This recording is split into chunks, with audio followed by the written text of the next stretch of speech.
So I got these two little travel companions. They don't have names yet, but I'm pretty excited about them. I love pandas, and this cow spoke to me. Yep.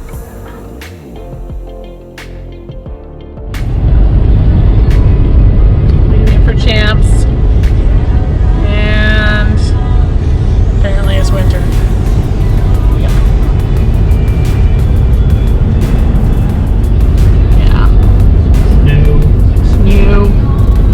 It's snowy.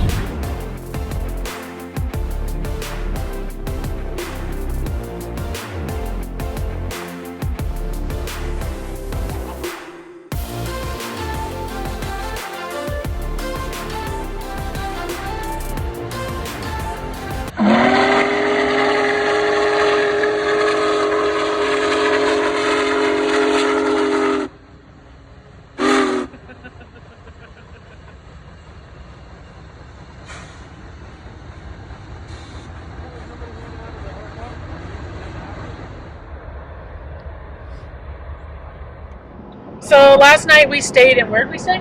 Rock Springs. Rock Springs. So we stayed in Rock Springs, Wyoming last night, and we were able to stay in a spot where we could just walk just right out this field, right out behind the camper. And the big boy, a train was good. The tracks were like right there, so we could just walk out and see it right under, come right underneath the bridge. So very cool. So what is it called? It's a big boy, but what is it called? Union Pacific's. It's a steam engine, steam locomotive. It was built in 1941. It's number 4014. It was last ran under the Union Pacific in 1959, and then it was moved to a oh my gosh, I'm going fast. And it was moved to a museum in Southern California in the mid 60s, and it's been sitting there ever since. And Union Pacific has a heritage steam program. They've got two other locomotives that are in service, 844 and 3985. Anyway, they decided they wanted to add it to the steam program, so they reacquired it from the museum in California and brought it up here in 2015, 2015 or 2016. They brought it up here. They basically pulled it all the way back up here to up to Cheyenne, where their steam shop is, and they completely 100% tore it all down to every nut and bolt, and rebuilt it and machined a bunch of new parts and completely rebuilt it from the ground up. And it's the largest steam locomotive in the world.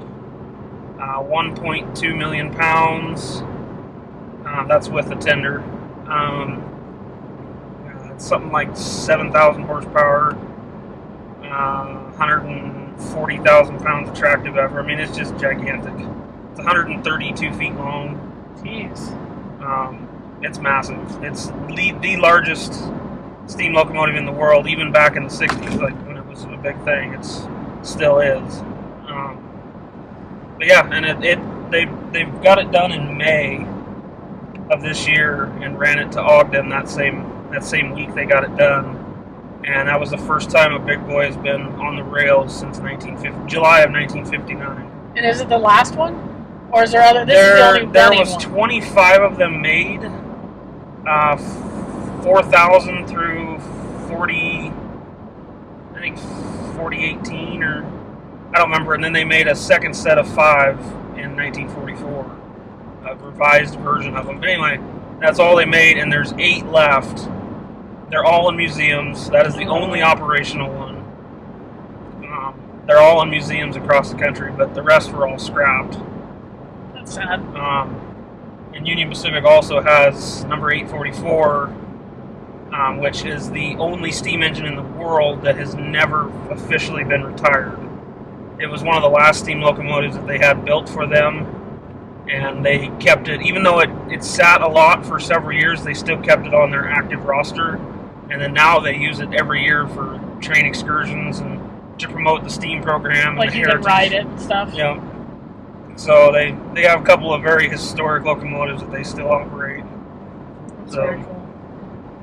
It was very cool to watch it come through. It's huge. Like the video I took doesn't even remotely give it justice for how big it is and how loud it is. Well, in perspective, you can't see it very well in the video because of the sun, but put it in perspective, it's a 4-8-8-4 configuration. There's 4 pilot wheels, a set of 8 drivers, and then another set of 8 drivers, and then 4 trailing trucks on the locomotive itself. That doesn't count the tender. And there's 2 sets of powered drivers, and it articulates in the middle. That's how long it is. And each one of those drivers, each one of those 16 drivers, is 70 inches tall. So, jeez. You know, I'm 72 inches, or no, I'm 72 inches tall. No, yeah, we have to edit that part out. I'm trying to think 6 feet. Yeah, actually, they're 69 inches, not 70, but they're almost 6 feet tall. Jeez. So just each wheel is, I think, like 20,000 pounds or something. It's some crazy number like that. And it's just doing a loop right now, isn't it? Right now it's doing its big. It's the last tour of the year for it. So its first tour was in May or June, or it was May. That was the celebration of the 150th anniversary of the Golden Spike. You know, going across America.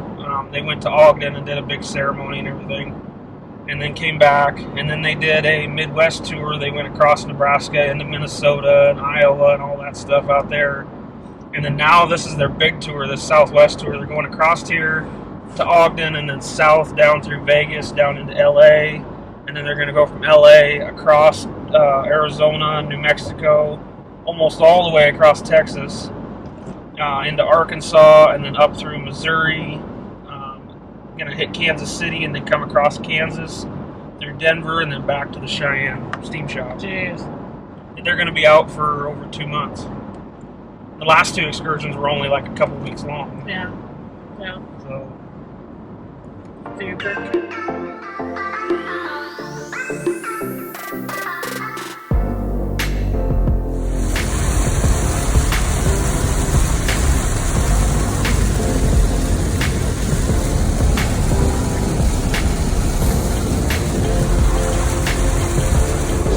Cheese. Look at all the cheese. There's cheese over there.